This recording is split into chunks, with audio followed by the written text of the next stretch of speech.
So what's Sal? What is RRSP and why is it so popular? So RRSP stands for Registered Retirement Saving. It helps Canadians to save for retirement while getting the tax benefit. चलो मैं आपको example के साथ समझाता हूँ. Let's just assume कि आपकी इस साल की इनकम है $80,000.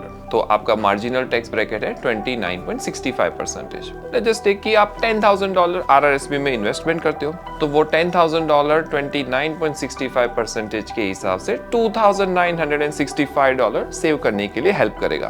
I have also heard about FHSA. What that is and how it works?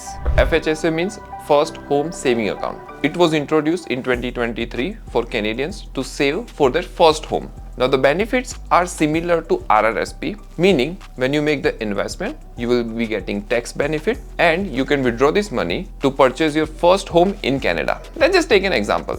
In FHSA, every year you can contribute maximum $8,000 using your income of $80,000. If you invest $8,000, तो benefit का percentage जो है, it will still remain same at 29.65%. So you will save taxes. And जब आप घर लेने जाओगे, तो same पैसा withdraw कर लो घर के deposit के लिए. So how much we can contribute to each of these accounts in 2025? देखो, RRSP के लिए check your CRA account, notice of assessment. वहाँ पे लिखा होगा what is your contribution room available. Every year when you make money, 18% of the amount is available towards RRSP contribution room for next year, which get accumulated if you do not contribute in that specific year. For FHSA, when you open the account, for each year you get $8,000. For 5 years, you can accumulate to $40,000. Okay, so how we can use RRSP and FHSA while buying our first home? So in RRSP, when you invest the money, you got the tax benefit. This investment is subject to lock-in period for 90 days. मतलब for first 90 days you cannot withdraw under home buyers plan. After 90 days जब घर खरीदने जाते हो तो ये पैसा tax free withdraw कर लो घर के डाउन पेमेंट के लिए. यहाँ पे एक रूल है कि maximum how much you can withdraw पर पर्सन $60,000. तो अगर आप कपल हो तो $120,000 आपने RRSP में इन्वेस्टमेंट करके टैक्स का पैसा भी बचा लिया और सेम पैसे को घर के डाउन पेमेंट के लिए यूज कर पाओगे. On FHSA account the maximum you can contribute is $40,000 which is available to withdraw for your first home in Canada. यहाँ पे RRSP and FHSA में दो डिफरेंस है. पहला डिफरेंस है ग्रोथ. मतलब कि आपने पैसा RRSP में इन्वेस्ट किया, वो पैसा ग्रो हो गया. ये जो ग्रोथ है वो टैक्स डिफर्ड हो जाता है जब आप विड्रॉ करते हो तब.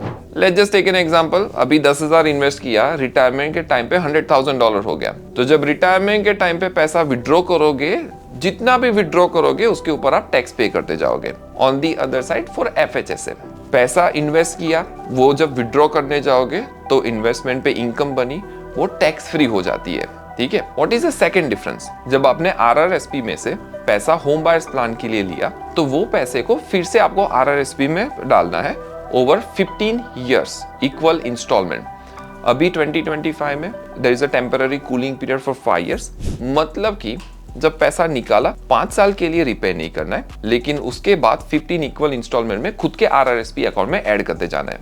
On the other side FHSA account में से जब फर्स्ट होम के लिए आपने पैसा विड्रॉ किया तो वो पैसा रिपे नहीं करना पड़ता. Now considering the differences between RRSP and FHSA, your first priority is to invest into FHSA account and second priority would be invest into RRSP account. Okay, so finally what about TFSA? So TFSA stands for Tax Free Saving Account. It is a great investment tool available to grow your money tax free. How much do you need to invest? Check your CRA account for what is your accumulated contribution room available. Every year, generally you get $7,000 to contribute. If you do not contribute in a year, the limit gets accumulated for the next year. Now, benefit for the TFSA. The name itself says tax free saving account. मतलब क्या हुआ कि आज आपने जो भी पैसा invest किया वो पैसा कल अगर ग्रो हो जाएगा तो वो ग्रोथ पे आपको कोई टैक्स पे नहीं करना है. Let's take an example. आज मैंने $10,000 इन्वेस्ट किया TFSA में. 5 साल के बाद वो ग्रोथ हो गया $50,000 पे. तो जो $40,000 का डिफरेंस आया उस पे आपको कोई टैक्स पे नहीं करना है.